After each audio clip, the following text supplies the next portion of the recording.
ఏ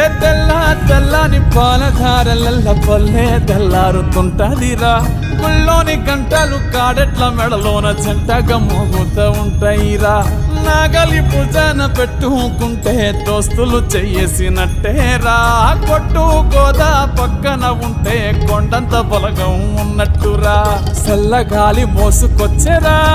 సేను శిలకల ముచ్చట్లు దారి పొడుగు చెట్ల కొమ్మలా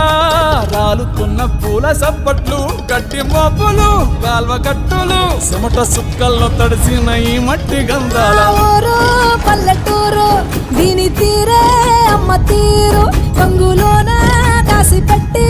కొడుకుకిచ్చే